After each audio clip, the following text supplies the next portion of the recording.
All right, ladies, let's welcome back Carrie to our stage.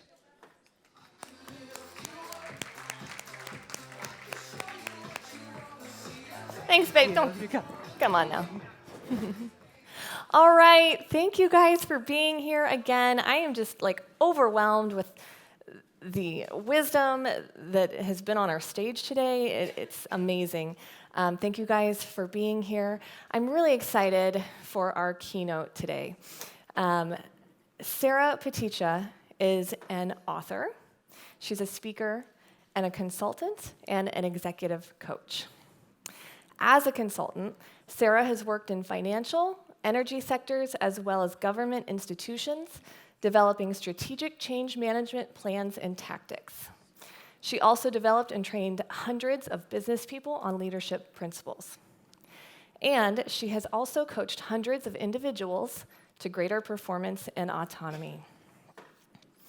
This is really cool. Sara holds a BS in General Engineering from the United States Military Academy at West Point, and a master's degree in organizational management and development. She's also a doctoral candidate in strategic leadership. She is certified both as an executive coach and qualified in numerous additional instruments that measure everything from her clients' personalities to their emotional intelligence.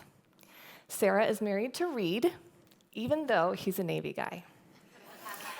And between them, they have 6 grown children, 4 daughters and 2 sons. So she's got a full family. Sara enjoys her family get-togethers where she attempts to defy her age by wake surfing, hiking, and biking. This might be why she has a slight limp today, but I'll let her tell you that.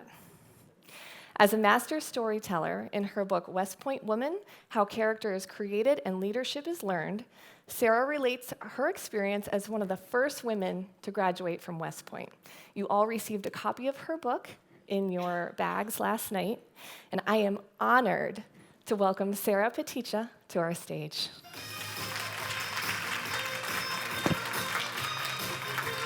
Thank you. Thank you. Thank you. That'd be great. Well, I am so delighted to be here, and I have enjoyed all the speakers, and it's going to make my job a whole lot easier because you've heard so many great ideas from those panelists. They were fantastic. I want to talk about the subject of leading change and transformation, maybe slightly different than you've heard it in the past. The key here is leading it. Okay? And to begin, I'm going to ask you a couple questions to see if you actually agree with them or not. So, initially, what I want to ask you is, would you agree that the world is much more turbulent and unpredictable than it's been, by show of hands, in the recent years? Okay. Would you also agree that we're vastly more connected than we've ever been? Okay. A recent speech I attended, the gentleman said that if you own a computer and are connected to the internet, you too can have a global company. I wondered about that, and then I was on one podcast after I published my book last October, and I now have followers in Ethiopia. And due to that podcast, I met Cindy, the panelist. She did all the paneling, and that is why I'm here today.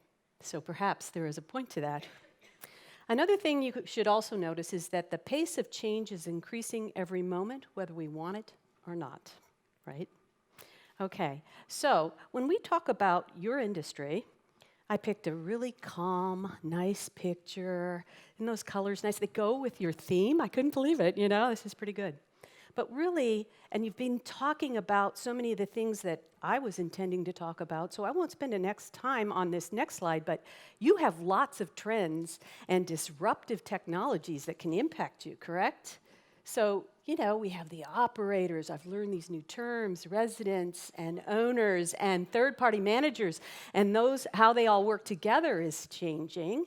And then let's talk about those residents. We've heard Gen Ys, they're now the largest component of our population, and can they be demanding? And then you got the Gen Zs coming after them, but we also have retirement apartment living, you know? And so they have demands as well, right? Then you have all the demands of the pet-friendly, concierge type of services. Like they don't just want you to give them apartment, they want you to deliver their laundry. They want you, right? They want to do the cleaning, the food delivery. They want to be close to something where they can go biking. They might want you to set up bike share for them. When I was reading this, I couldn't believe it. And then you have micro apartments. Like, we don't want a big footprint because we're Gen Ys, right? So it better be small. And we'll live smaller and have a common area to share with our friends. So you have communal space, and it should be flexible. And then this whole student housing, I've been telling some of you that I've had lunch with, is my daughter, our youngest is in college still. We have one about to graduate after 6 years. But anyway, it's another subject. But my daughter, who is like so precise, she doesn't even take spring break. I'm like, you're something. I don't know where she got that from. Anyway, she, instead of staying in those awful dorms, some smart person that graduated from that college realized, here's an opportunity, let's do student housing, and really set it up ideally for college students. And so 4 girls, they each have their own bathrooms, they have a common place to do their laundry, and it's all clean, and they own it, and a common living room, and they love it. And it's the same price, thankfully for mom, than it would be to be in the dorm. Brilliant. Brilliant, especially for those that want to stay in college for 6 years. Yeah, think about it. Yeah. So then the whole short-term leasing. My husband and I were a few years from when he'll retire. He's a much older man. And anyway, we're like, maybe we want to live here, and maybe want to live here for a little while. So I think that's an emerging trend as well. Then there's all this technology, and I was able to talk like to Susan and some of these other people, Sara that had to leave, the other Sara with an H, all the different things you can do now with technology, even the marketing technology, chat bots, while they're online. And then you got artificial intelligence, voice recognition, and then you also have aging properties, but now we know what? Rising interest rates and shortage, so you might have not enough capital to invest. And then labor shortages, and even construction is going up because of the tariffs in China, and we're not getting all that stuff in here, so all these things are impacting you. And then you got to build stuff more efficiently, so that might cost money. And then there's rent control, so I'm just talking about a few. So obviously, change and transformation is a given in your industry. You cannot ignore this, is my point.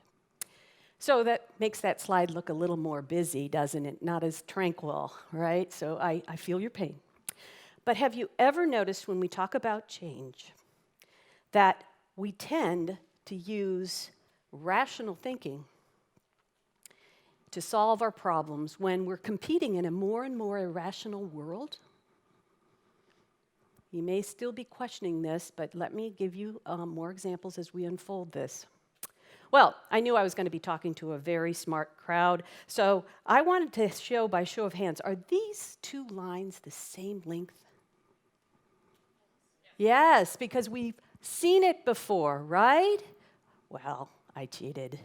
Actually, the second line is a little longer to emphasize that often we use ways of thinking, methodologies that we assume are always true when we go about solving problems, and we can no longer do that. We have to change our thinking. We have to change our mental constructs because our world is more and more irrational. Let me give you another example. How many of you would agree with this statement? The Earth revolves around the sun. Haven't we all been taught this? Didn't we even teach our kids this? Did you ever make those models with your kids and take them to the science class? Yes. Okay, you've done this. Well, in reality, the Earth, Sun, and planets are actually revolving around the center of mass of the solar system, something called the barycenter. And that, in fact, the Earth is, when it's outside the mass of the Sun, it is roaming in completely different orbits, year in and year out, as this shows. My point with these 2 examples is we're often accepting things as fact which may or may not be true anymore. But have you ever noticed when we talk about personal change, we get motivated? Let's say, for example, that you want to finish a degree, or you want to lose that weight, or you want to run a marathon, okay? What will we do? We get excited. We'll say, okay, I'm going to get new running shoes, a new running outfit. I might even join a running club, right? We get all excited. And then we start the training. So we start off in this uninformed optimism, you know? We're going along, and then we get blisters and sore muscles. And what does our mood do? But it goes down to something called informed pessimism. This is hard. I don't know if I want to keep getting up before I go to work and after work to do this, but if we hang in there, we say, you know, maybe it's okay. I have that running club that I'm with. It's worth it. I can see myself finishing the Boston Marathon. That'll be a good thing. And if we stay in, we become an informed optimism. We are able to take that change and keep moving, and finally, we accept it, and it's now part of our life. But even for something that we perceive as positive, we will go through emotional and psychological change in order for the change to actually occur. So Bridges' model says that there is the change, which is the event, and there's the transition, which is the psychological and emotional changes that must take effect for the change to be real to us. Now, when I say major organizational transformation, most of us think not really positive, often pessimistic, because too often, what have we equated it to? Impending head cut slash, something to do with the budget, right? And often it's something that's done to us. So we perceive it as negative. So what are the psychological and emotional reactions typically for something that we perceive to be negative? Well, we start out with stability. Everything's going all right. Then it's announced you're going to have to do more with less. So we go into shock or immobilization. Well, this is unstable. I don't like this. And then a nice place to go next is denial, because denial is much better than reality, right? And then what do? Typically, we go into anger, because as the reality starts to set in on this major change, we're like, I don't like this. I don't like that I had to let some of my people go. Or I don't like that we have to change things. We have to do more with less. I can't hire those other people. We can't make these changes or improvements to our facilities.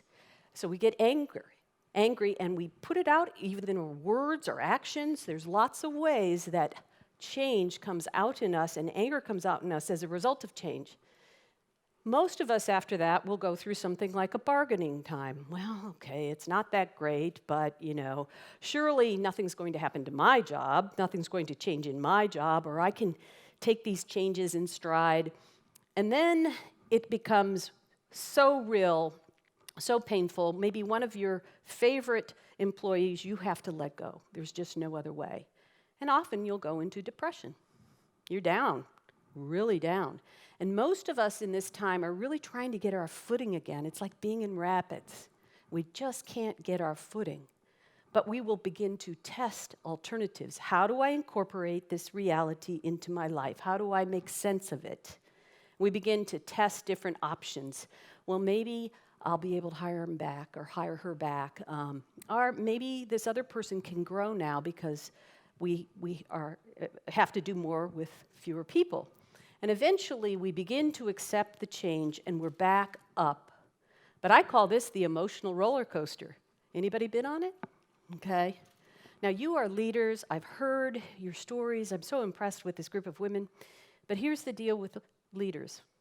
You typically know about these major transformations well ahead of your people. So you have typically gone through part of the emotional roller coaster ahead of them. And then you wonder, why aren't they getting on board, So not only do you have to lead yourself through the change, you have to know and identify where your people are along the way. And when you're able to do that, you can help them through denial, through anger, through depression, all the way to acceptance. If you allow them to keep their emotions and you're aware of them and you keep the resistance out in the open, then you can deal with it. The worst thing you can possibly do is submerge it. Ignore it, because then it's covert. And you can't deal with something that's covert until it's too late. So encourage people to know where they are in the cycle, and then think about if you're going to do multiple changes all at once. As you'll know, this is all related to time. So if you're doing multiple changes at once and they have changes going on in their personal life, it's going to take them longer to get through it, you see? So you have to anticipate that, and that comes back to these great leaders that were up here saying you got to know your people. You got to know what's going on in their lives to help them through this. But why do we tend to think of major transformation in such a negative way?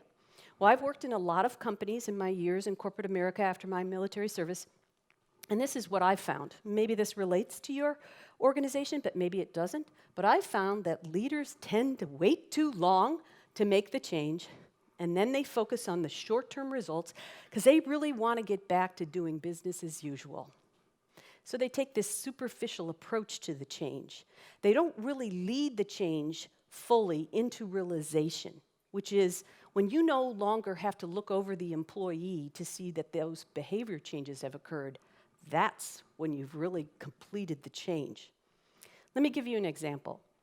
Now, a few years ago, now maybe 6 years ago, I was hired as an internal consultant into a large mortgage company. This was right after the major mortgage crisis, which was very painful. The place was overrun with regulators, federal regulators, because this is a big bank. There was this idea that they really had to be perfect in everything they did, and we called the employees teammates. They were demoralized. So, like a typical company, they bring in a new CEO who had begun his career at Toyota. So he wanted to bring in Lean Six Sigma methodologies, process improvement, culture into a mortgage company. So those of you who have had mortgages, do you realize how much paper is involved? I mean, this was ripe for an opportunity like this. And so I said, I said to the CEO, the way you ought to go about this is make this an empowerment program for the employees. Get those that own processes to come up with ideas that would streamline those processes, bring those up to their managers, and then they can decide if this is a process improvement, something that they can do, and then we'll keep track of those things, and then we'll give awards. We even had an Olympics, Lean Six Sigma Olympics, and the teammates loved it. We even named it Lift. Isn't that nice, So the first year we saved this company about $7 million in Lean Six Sigma projects, and we got a couple green belts done, which is like a first level of certification. And then the second year, we built it a little bit more. We made about $14 million worth of savings. And then I said, okay, CEO, we need to take it one step more. We need to pop some black belts. We need to have some major projects that we're really saving the money. And he seemed all in agreement. And then 2 of his direct reports kind of talked to him. They had gotten tired of keeping track of those little projects. And they said, we do big projects already. It's not like we need to have a focus on those. In fact, my department, we are Lean Six Sigma. We have adopted that culture. And unfortunately, the CEO listened to these 2 gentlemen, and before you know it, Lyft had fallen apart. They had lost that ability to connect with the teammates. Were we truly a Lean Six Sigma culture? Not by any means. And that's what I'm saying makes it very frustrating for people who see change after change, the flavor of the month or whatever the year, and that's what can happen, unfortunately. Now, to give you a better understanding of problematic major transformation, I need to talk about the integration of women at West Point and hopefully whet your appetite to read more of my stories in my book. And to talk about this, I have to go back a little bit in history. And so in 1972, the Equal Rights Amendment was passed. Good things. And about that time, it began to circulate in Congress the idea that these national service academies should be integrated, which would include West Point, Navy, Air Force, Coast Guard, and Merchant Marine. Now, here's a little side note. The Merchant Marine was ahead of us all. They actually got integrated in 1974. But in thinking of the other larger ones, what they began is a series of congressional hearings, and they invited the Secretary of the Army, the Navy, the Air Force, the Coast Guard, and the superintendent at West Point, as well as his commandant of cadets. Each one of those men testified before Congress against our inclusion. But the idea still was around. And interestingly enough, historically, some Republicans and Democrats worked together. Wouldn't that be great? And they formed a bill, presented it to President Gerald Ford, who signed it into law in May of 1975, directing the academies to begin accepting women the next summer, less than 8 months away. So now you have that same superintendent, commandant of cadets, under duress, having to make this happen in a very short period of time. So they had to make some decisions and make them pretty quickly. Here's some of the things that they decided, and I think you'll find this kind of funny. First, they decided, okay, men and women are different physiologically. So we're going to change the physical entrance requirements. The men had to do a certain number of pull-ups. The women flexed arm hang, so you held yourself over the chin-up bar as long as you could. When the cadet run corps was all male at this point, they were incensed. You are now making it easier for them to get in here than we are, setting up this dichotomy between the men and the women when they arrived. And there were women that were not necessarily prepared for some of the physical demands that would be required of them at a very intensive place like West Point. For example, we would run in formation, which is hard because it's kind of an accordion effect. You had to be dressed with a person to your right and person in front of you. And women would fall out of the run, so that was another reason they shouldn't be there. Not all women, but some. Other things we had to do is force road marches, very heavy equipment, rucksacks, march for 12 miles. Not all the women could do it, and guys would have to carry their rucksack. Now, we have to remember this was in the 70s. Women were not socialized necessarily to do those kind of things. A friend of mine in the class of 81, she and I were on the cross-country team together. She went to a Catholic school growing up, and gym was kind of a joke. So she bought some running shoes. She ran a little before she went to West Point, but it was a very difficult onboarding, let's say, for her. But she kept at it while she was at the academy. By the time she was a first year or a senior, she ran marathons and qualified for Boston. As a runner myself, that is no easy accomplishment. Perhaps if they had thought, let's look where they are, we should create a training program to bring them up, they'd been more successful. But it already created this animosity toward the women that were going to enter, and they were unaware that they were going to run against this when they entered the gates. Now, fortunately, I was in the 4th graduating class of women, so things had changed a little bit since then, and I came from a very athletic family. My mother had a PhD in physical education, and I had 3 brothers. So I grew up playing with them, playing basketball, playing baseball, running with them, and I was a runner. So I didn't have some of those challenges, but most of the women, to a certain extent, really struggled with some of the physical requirements. So the other things they did is there was a lot of questioning, why are they going to make these women into men? So then they forced that first class of women to have makeup sessions. And I was talking to somebody that some of that stuff exists in, like what you had to wear, I guess, to be in multifamily apartments. You have to wear makeup and dresses and high heels or something. And I was like, oh, well, they can relate to this. And so the women rebelled. They knew how to put makeup on, so they were just coloring it all over. But think of this. They didn't really think that we needed women officers. There were only a few. And so that made us say, who but men are telling us what to do? No training or processes to report anything on sexual harassment.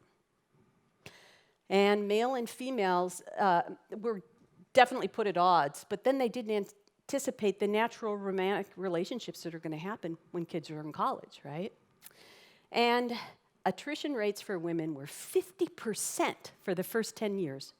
My class of 83, has the lowest graduation rate of any class since then. So, what happens to correct this? Well, they brought in a general out of retirement and actually reduced him in rank, a 4-star to a 3-star, to change things so that original superintendent and commandant of cadets were kind of put out to pasture very quietly. General Goodpasture, though, immediately, to his credit, recognized this submerged opposition to women. What did he do? And he knew it existed among the faculty, our professors. And so he had a series of meetings, and he drew a line in the sand. He said, first he appealed to their thinking. He said, it's ultimately a good thing for women to be at West Point. There's already women in the Army. And we know from history that separate but equal is never equal. But then he said, Congress has directed us. You need to get on with it. And if you can't, I'll walk you to the South Gate myself. Drew a line in the sand. And he made some changes. We had more mentors. He began to have more civilian professors, so we weren't so insulated. He changed the mess hall diet.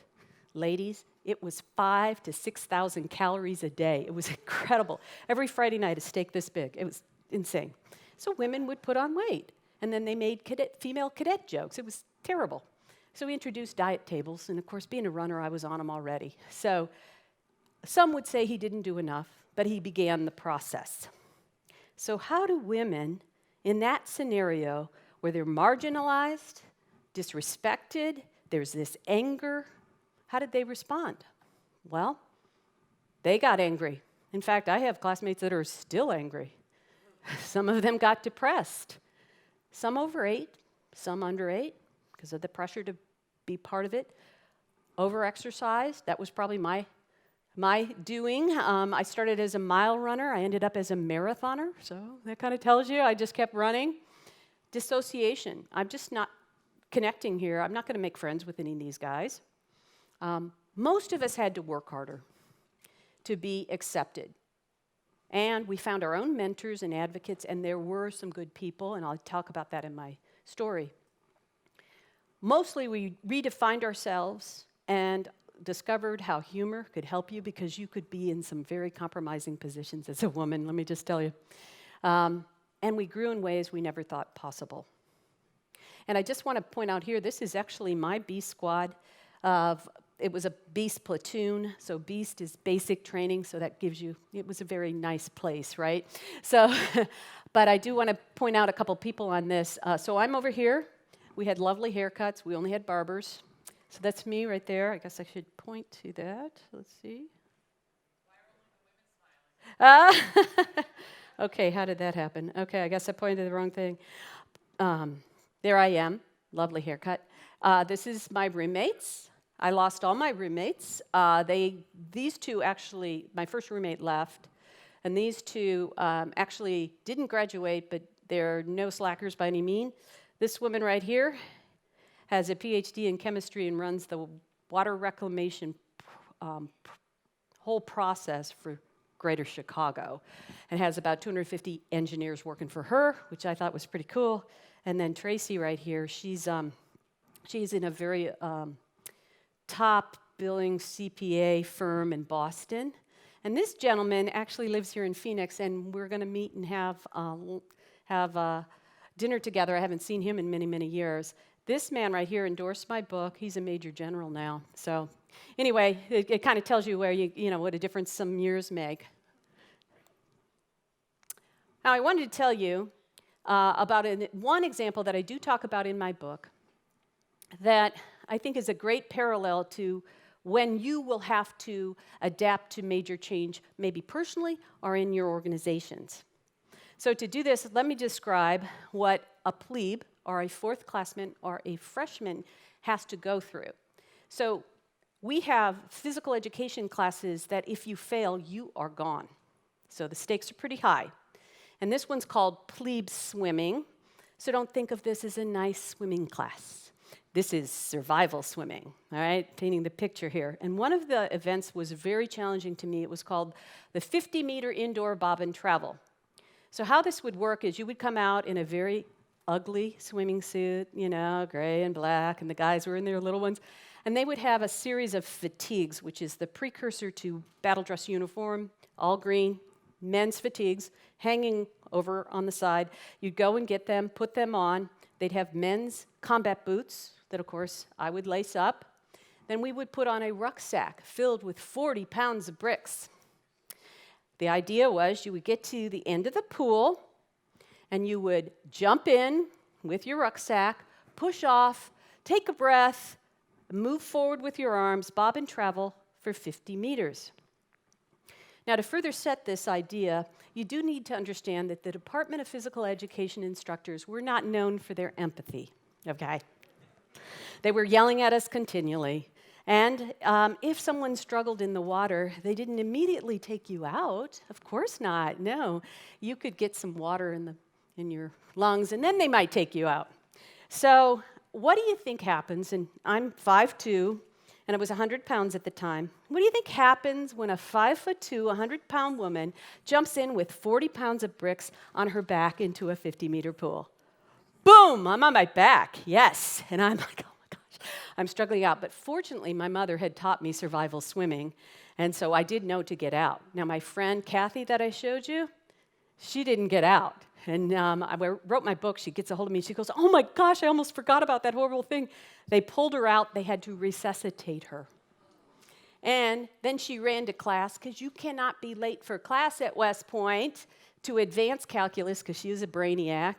And then at the end of the day, she gets mocked in swim team. She was a swimmer because she almost drowned in a pool because she's a swimmer. And I'm like, oh my gosh, I'm not exaggerating this story at all.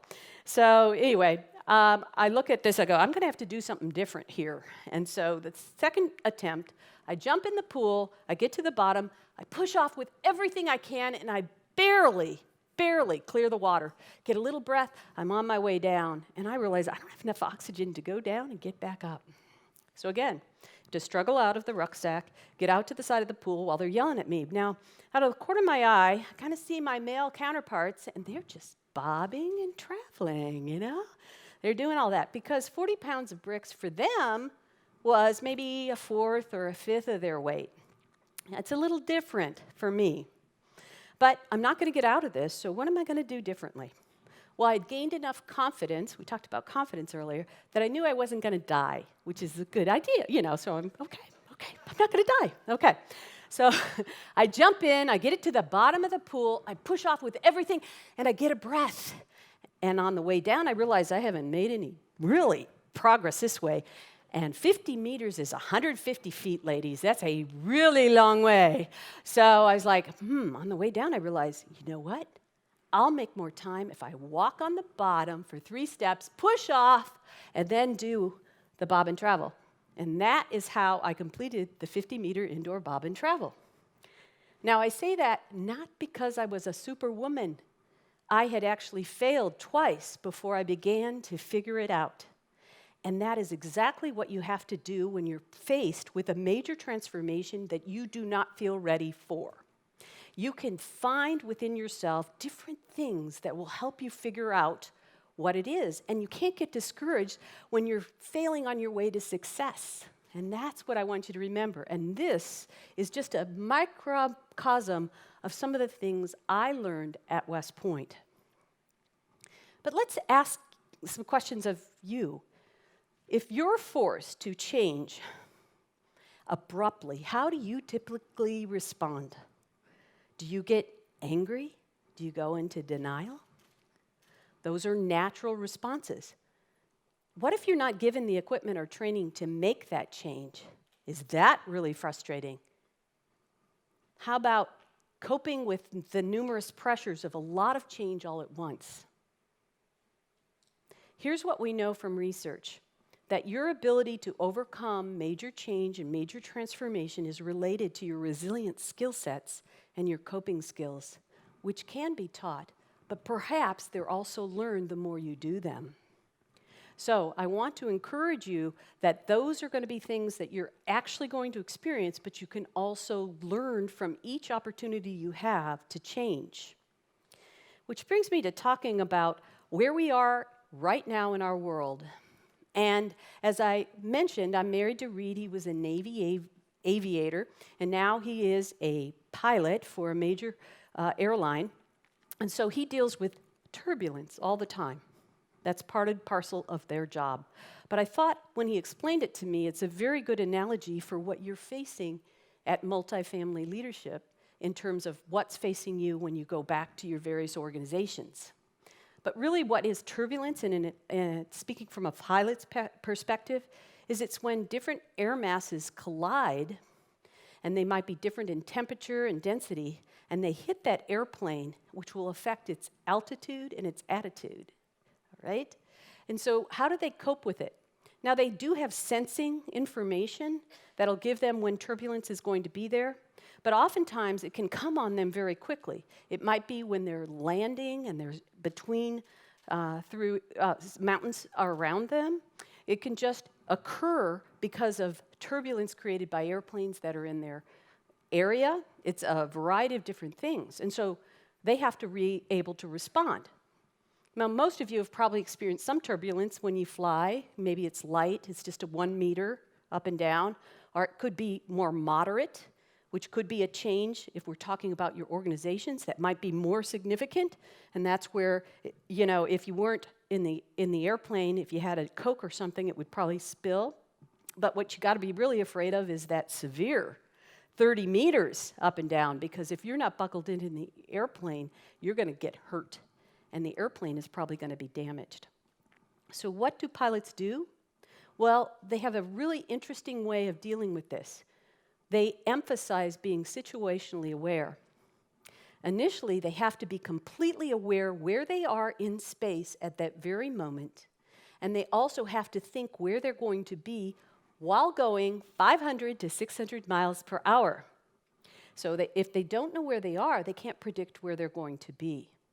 And this is what leadership in today's world must think like.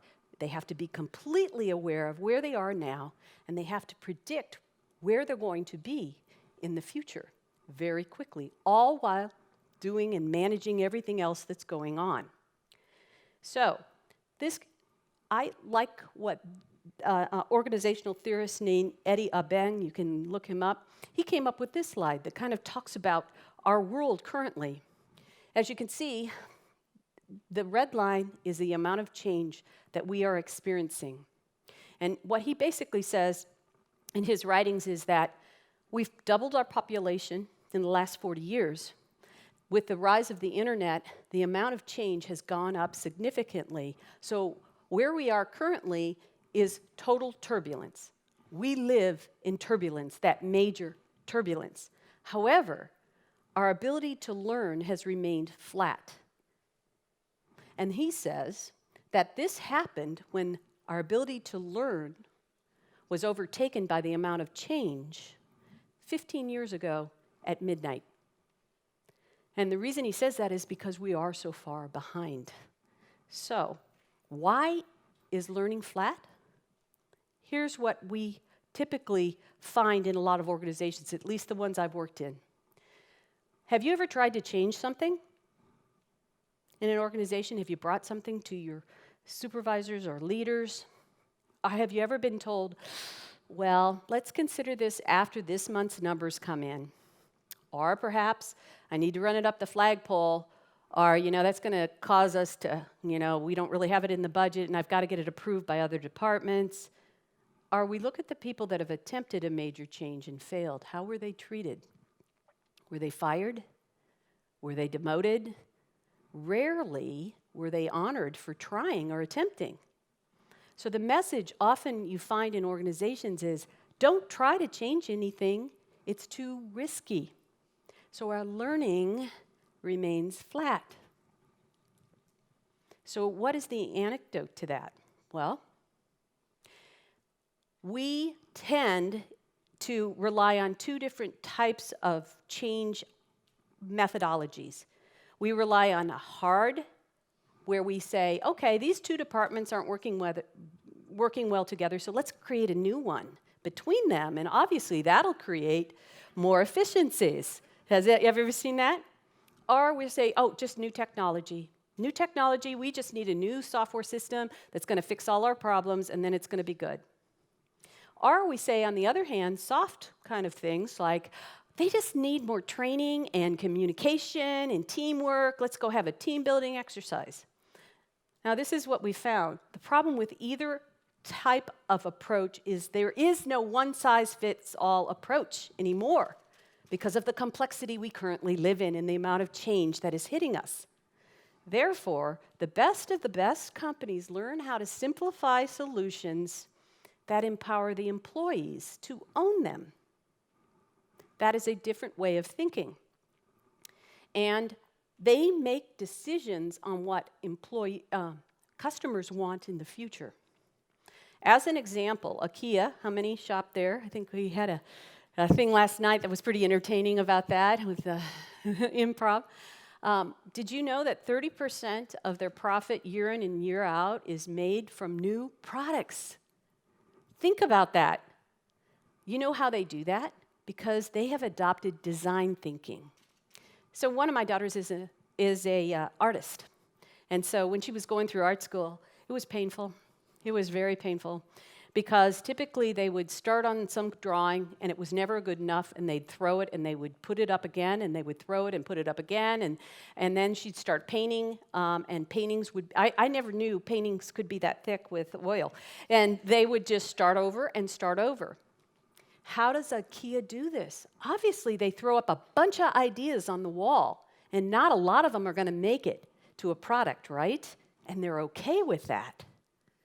Then they decide on the ones they're going to have, and they got to source it, they got to market it, they got to get it in the stores. Isn't that tremendous?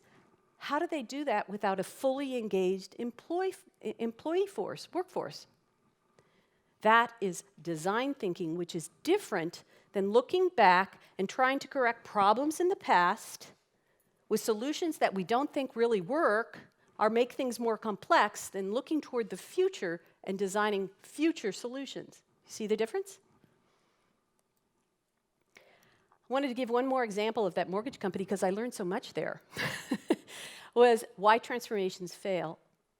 And what they did is a typical hard type of solution.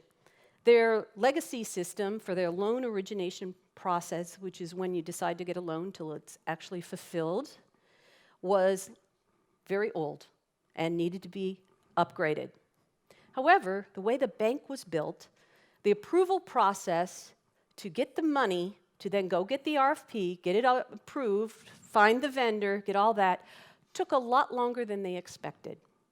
So they finally get it, but in the interim, they had decided to buy another mortgage company. So now they have 3 times the amount of loans that usually go to this clunky legacy system, and they got to get this one in. So what do they say? It's supposed to be a 6-month integration, but we've never really done well on these, but we're going to do it in 3 months. So there was not time to train everybody on the system. They couldn't really check it for bugs. So what do you think happened? That implementation was very clunky. It took them about 9 months till it was fully out there and working and operational. In the interim, their biggest competitor had replaced their end-to-end system completely, brand new, and was beating them and surpassing them in terms of how many loans they could get through the thing. So they really didn't realize an ROI. That's the example of why transformations fail. They hadn't really gone the distance to figure out how to do this more quickly. And they wanted a quick solution, and it ended up costing them money. So how do we fix this? Well, Jim Hemmerling has a great methodology that I really like called the 5 imperatives. It's about doing transformation by putting people first. So I'm going to take you through this. So number 1, you inspire by connecting the organization to a deeper purpose. And I understand you've already kind of heard some of this. You see Simon Sinek, Start With Why. If you've ever not read his book, you should. It's amazing. And what he says is employees who only connect with your what or your mission statement, they're going to show up for a paycheck. But employees connected to the why will give their blood, sweat, and tears to their work. Which would you want? Okay? So make sure your transformation is connected to an overwhelming purpose, something connected to your deep set values. I wanted to give you an example. How many of you have heard of Zappos? Okay? This is their purpose statement: to live and deliver wow. Does it say anything about shoes? No. And then they designed their company around three things. Beyond the Box is a little bit about shoes, but it's mostly about high-end fashion and new things that are coming out. It's really fun. They also have a philanthropic part of their business, Zappos for Good, to make sure shoes are put on the poorest of the poor in the world, which makes you kind of feel good, too, if you work there. And then Zappos Insight. They will actually teach their culture to other companies. And if you work there, you can be part of that. So each of these purposes are shown in their different business models that actually engage everybody in their workforce. Pretty brilliant. The number 2 thing you want to do is to go all in. How many of you have heard of PayPal? All right. Well, did you know that they've changed their business model numerous times before they became successful? And they did that because they didn't say, we're going to just try this out. No, no, no. They identified initiatives to drive growth, which meant they had to develop their leadership and talent. Do you see how that's different than we're just going to fix the problem? We're going to do this initiative that invites our employees to be a part of it. So they went from a cryptography company to transmitting money with a PDA. They had to overcome user fraud that almost shut them down, and they restarted themselves all over again, and now they're the online payment system for millions. It's really transformational in a very short period of time. They went all in, and they went all in with their change, and they invited their employees to be part of it. Another example, another imperative is give people the capabilities to succeed. I have seen this so many times forgotten when a major change has occurred. But Cronus is a great example. One of the things that they did was they recognized they used to create software. That's all they did. But they said that is not a future for our company. They transformed themselves. And so they said, we have to be a servicer of that software. So what they began to do is to invest in tools and training of their employees. They gave their employees the ability to immediately see the usage of the people using their product. And then, because they had the training and the tools, they could affect change immediately. They could correct the problems they were having. In fact, they really embrace this concept is our customers will be basically with us forever. And they reinforce this in their companies. If you ever go to their website, you'll see some really incredible testimonials from their own employees, how excited they are to be able to fix a problem for a client right then on the spot. That's how they were able to give their people the abilities and get them on board with the change. The fourth imperative is to instill a culture of continuous learning. Some of you may recognize Satya Nadella, the CEO of Microsoft, but he, in 2014 when he took over, he was in a battle for their future. A cloud-first, a mobile-first kind of competition was occurring in the industry. And so like a good CEO, he made some changes to his strategic plans and made some organizational changes.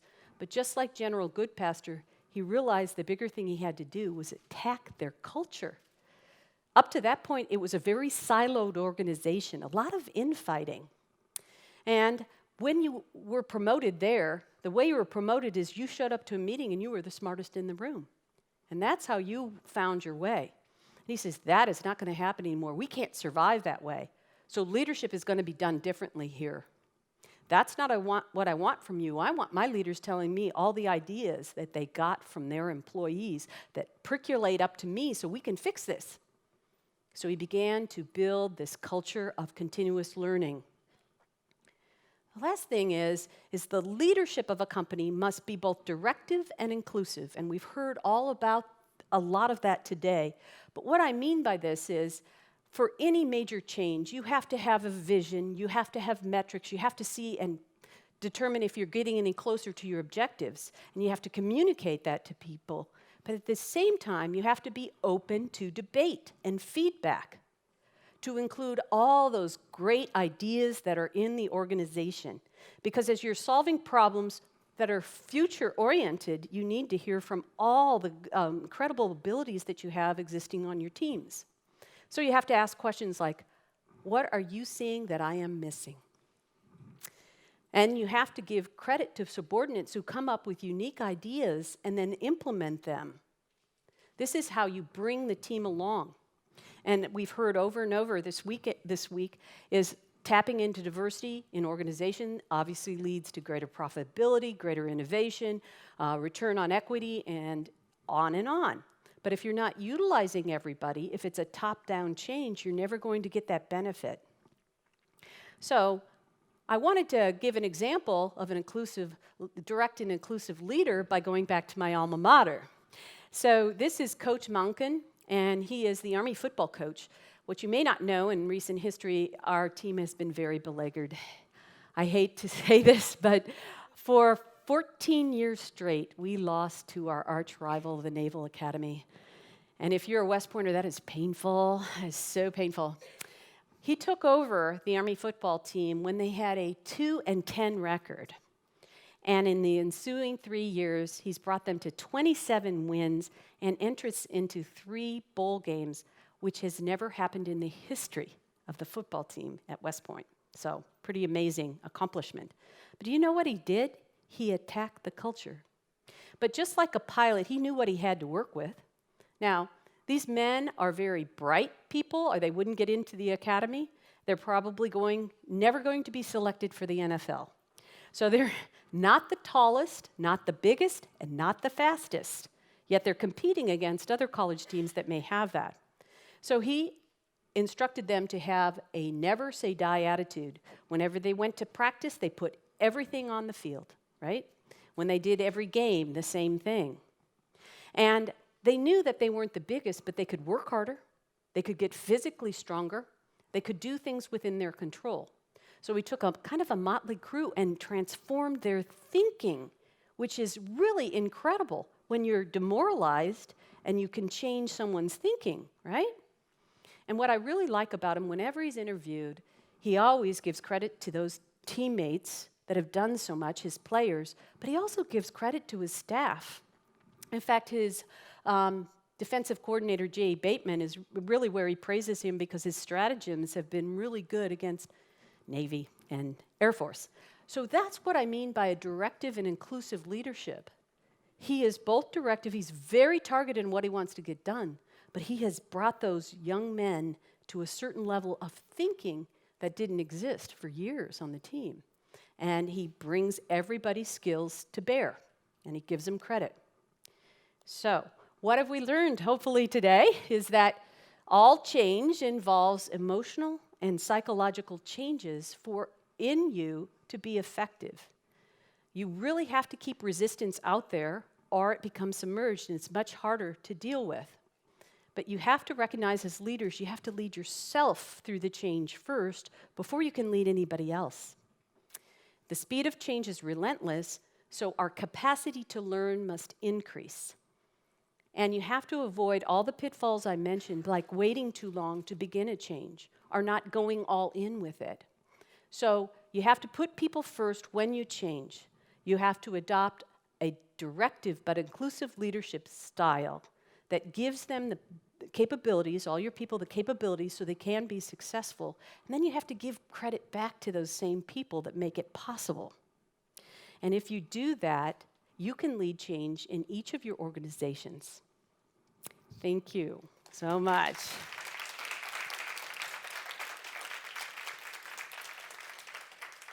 Now, I wanted to see if you had any questions on anything that I've spoken about today, give you ample opportunity to quiz me on anything. And if you have other questions about West Point, I'm glad to share those as well. I have a question. Yes. What percentage of the graduates today are female? 25%. So, yeah, a quarter of the core. It's about a little over 1,000 each class. So about 25. Yeah, you go there, it's totally different. They're wearing ponytails, we didn't have that. We had barbers.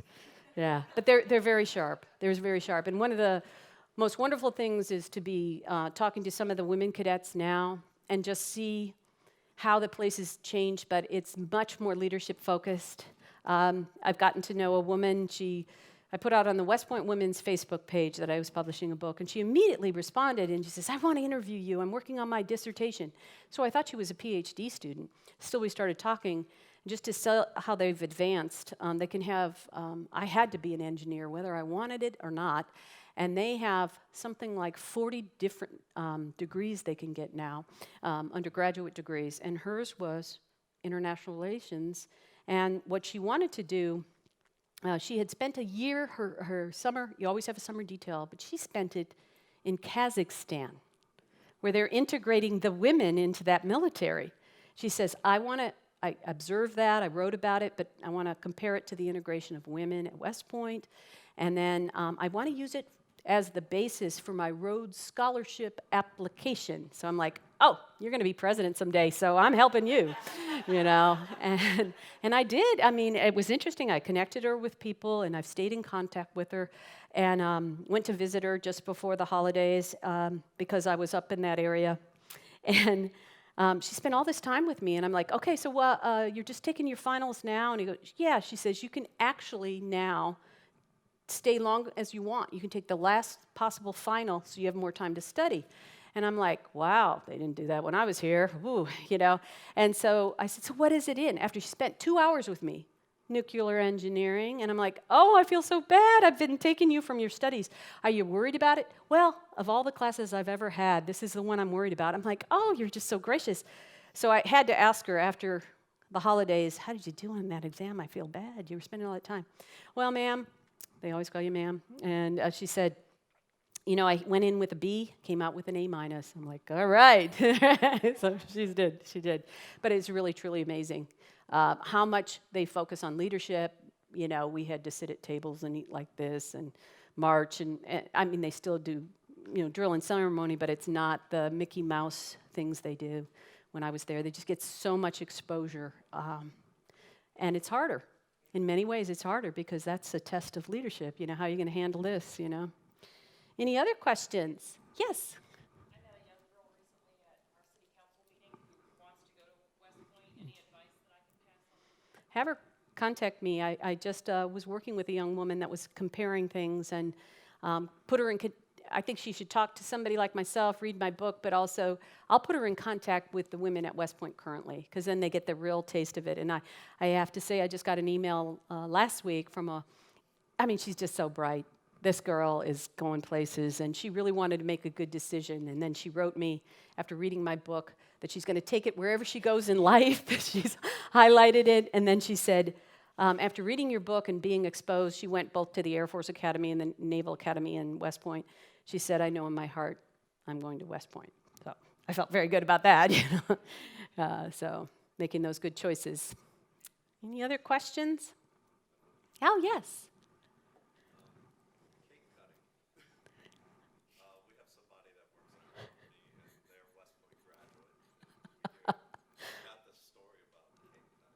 So true. So one of the fourth class duties that you had to do when I was there, I don't know what they do now. They may not even have cake. They don't even go half to the meals, okay? I mean, it's so different.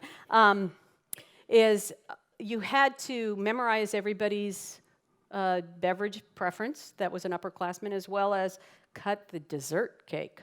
So we would carry these templates in our head because you always hated if it was going to be uneven, right? Cutting 7 versus 10 is a lot harder, the 10. And we sat at the tables where it's like family sitting, so the plebes are in one end and the firsties and goes down in rank that way. And so we put those things literally on top of the cakes. Can you imagine? They're on your head the whole time. Put them on the cake so you do it, and you're always under duress, and then you would pass the cake up after you'd cut it, and then the first class, you'd say, sir, it is ready for inspection, and they'd send it up there, and of course they'd find something wrong.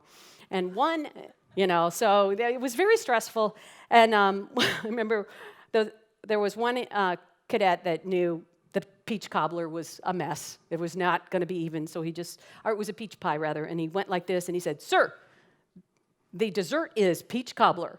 Good thinking, right? Because he's going to get yelled at anyway. So that was pretty stressful. But yeah, any other questions? All right, well, it's been my honor to be here. I just so appreciate it. Thank you so much. And if Patrick and Carrie will come up, I have something for them. Isn't it? Yeah, they need a round of applause, right? All right. Since they have been so innovative in what they're doing, I believe all leaders are readers, so I've got them some important books.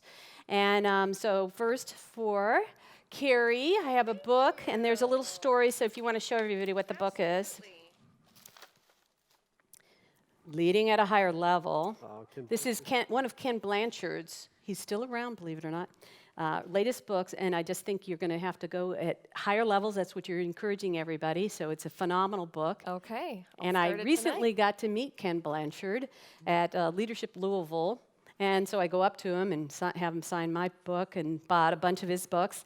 And then I said, Ken, I'm also an author and speaker. You have to be bold, right? Isn't that what we're learning? Absolutely. And he goes, really? So what's it about? And I told him, I'm West Point. He says, I grew up near West Point. My father was Navy, but I went to, live there. I'm like, oh, cool, And he goes, tell you what, send me your book and I'll endorse it. Wow. So what do you learn from that? Right. Pretty cool. That's wonderful. Okay, so here is for Patrick. And Thank you. This has a story, too. What's the name of your book? Let's see here. My Life in Leadership. Wonderful. Francis. Forward by Jim Collins. Yeah. Yeah, Francis Hesselbein. Now, I don't know if that name rings a bell, but she was the person that turned around the Girl Scouts in the 70s. So she grew up in leadership, being a volunteer, and then went on to be mentored by Peter Drucker, who you may recognize as one of the greatest management gurus of all time. And later in life, took over his nonprofit leadership institute. And she's been given the highest award, like the Congressional Medal of Honor, as a civilian. So she is still alive, ladies. She's like in her 90s. And she still does leadership, and there are people from around the world that come to her table for information. And one of the things is that Peter Drucker was asked, he had done consulting in all the major corporations around the world. And he said, who is the most phenomenal leader he's ever met? Francis Hesselbein. Wow. Wow. So Thank as you. Patrick and you lead this, then you will understand a woman's thinking. Yes. See how this is all working? This is gonna help So me, you too. can bring that here to multifamily.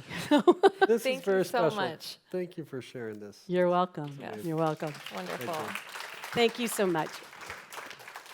Thank you. That is wonderful. Can I get her on the podcast, you think? Still around. I think, she might be slightly over 100 now. It's amazing. Wonderful. I'm going to leave this here. That looks really nice on the table. actually. Well, how's everybody feeling? We're approaching the end of our evening, which went very fast, but very exciting. Lovely to spend and share the time with you guys. Pull out your journals. What I want to go through is what we talked about when we started the evening, or the morning at that time, with the ideas worth sharing. I'm wondering if anybody has, and I left the microphone in the back of the room, which I should probably bring up back to the microphone station area, Q&A session. I'd love if anybody wants to go through and share some ideas that are worth doing for you, that you learned through the sessions, through the content, the speaking. Maybe it's a chat that you had between or amongst yourselves at the cocktails or lunch or coffee. Does anybody have any ideas that you'd be willing to share that are worth doing, that somebody else in the room would benefit from? Did anybody write anything down? Yes, come on up to the microphone, please. And what we did is we wrote down ideas worth doing, and then we had a start date. We talked about a projected value of doing this one thing. That's great. and then, of course, who can help you. But if you just want to just share, that'd be great. So one of the things I mentioned to some of the ladies that I was sitting with throughout the yesterday and today was a REIT, like a real estate investment trust for women. And I was talking with them, and everyone seemed very interested in that. So I actually am going to move forward with it and start that as soon as I get home. That is amazing. Wonderful. Thank you for sharing that. I mean, one of the things we want to do with this group, too, is encourage, we all talk about escalating through our careers, but why not own some of these apartments, right? So I'm bringing together some of the top leaders ourselves in the industry, from attorneys, lenders, acquisition people. We're getting them together. We're going to be teaching people in the multifamily industry actually how to own apartments themselves. They've been creating hundreds of millions of dollars of revenue for others. Now it's time to get in control of that 401k, as yourself. So anybody else have any ideas worth doing? I got to imagine there's more. Kim, thank you. And if you guys, you can just line up if you want at the back. You don't have to be shy. I mean, we're not going to challenge you on the idea, but we want to hear from you. You guys have the thought leadership. It's about extracting your knowledge. And then, those that tune into the show later on after this event will hear from these remarks too on stage. So I have two that I'm interested in personally, but then I had one that's just kind of, somebody else can do that one. Of course, I'm into multifamily mentorship. And what does that mean? That's not, and to kind of partner with that, high school work programs, and you and I talked about that in November, is that I put my kids and made them be leasing agents first before they came to work for my company. But I thought my youngest daughter went through a high school internship or something like that, and it's like, I think you can start young, especially I keep hearing in all these sessions about talent pools. And I don't know if you're familiar with Micro Works, but he preaches, not everybody's going to college. And I actually just recently hired a young lady who doesn't want to go to college and is an excellent work ethic, and I'm putting her through kind of a mentorship. And I thought, what if you started it earlier? And they could do lease file audits or just general things like that. Now, the third thing was just and I don't know how to fix anything, so I'm not this person, but female service techs. It struck me that we have no female service techs whatsoever, and I have to believe that there's some women out there that are pretty good at fixing things or mechanically inclined. And I don't know, I'd kind of like to see a female compete in that maintenance mania thing, right? Right. I think it's pretty cool. So those are my three things. So Wonderful. Thank you, Kim. Thank you, Kim. Hi, my name is Maya, and I'm not sure that this is a super earth-shattering idea that I'm going to have, but I think it will actually make an impact to a few people, and maybe myself as well. So I was chatting with Leslie, a gal who's already left, but during the break, and I was sharing with her that a company that was recruiting me asked, what's it going to take to get you to come on board? And I said, listen, I'm concerned about your website. There's not a lot of diversity up in the upper executives. It's all white men between 30 and 50, and there's not even any ethnicity diversity. And so we were chatting about it, and then the panel, directly after that conversation, had the same comments about the upper tier on the website on display. So I have decided that I'm going to bring a photographer into our office, and I'm going to set up a Photoshop, and I'm going to have every single associate come and get a headshot. And there are about 60 women out of 80 on my team. Wow. And so those 60 women and the 20 men, come along, get your headshots too. But I'm going to start using them on our website as much as possible. On the property websites, this is your team. Start putting the faces of the women on the website. Maybe it's not all the way up at that top yet, but when I'm recruiting other people to come work for the company and they go to our websites, they're not just going to see a few men up at the top. They're going to see women all over the websites, the property websites, community websites, our own website. So I'm going to have a headshot day. Wow. Get in, get them done, and hopefully we'll find some more talent out there to come in because they'll see that and they'll want to be part of it. That's great. Thank Yeah. you for sharing Great. that. That is awesome. Tell a better story. The voice of the true people inside the organization. That's great. Anybody else have any thoughts or ideas worth doing that we want to share? Give you one more chance to come up to the mic. Want to come and sit in the chair? We had an idea, and actually, Lori had sparked a little question. There's several stages of how this brand will essentially scale, and we have all these tools that we'll use to help clarify some of the ideas that we learn at events like this, live events, and one we introduced today was just simply that, the ideas worth sharing, or ideas worth doing, and then sharing them. Because, sometimes you bring in some great guests on stage, and there's wonderful people in the audience. You want to extract that knowledge. But Lori was talking about how do we get people to, introduce themselves and even, communicate on who's working where, what role you have in the organization, those types of things. And we have some tools that we've used in other events that we've ran, or I've ran with others, around introductions and things like that. And it's like, how do you introduce yourself, right? So there's a tool that we have that will show you how to introduce yourself. And we're not going to do it today, but that'll be maybe at our next event or another event that we do together. But I actually had an idea, and I'm kind of just sharing it live. It'd be fun. You guys can tell me That's how we roll. if it's a good idea or not.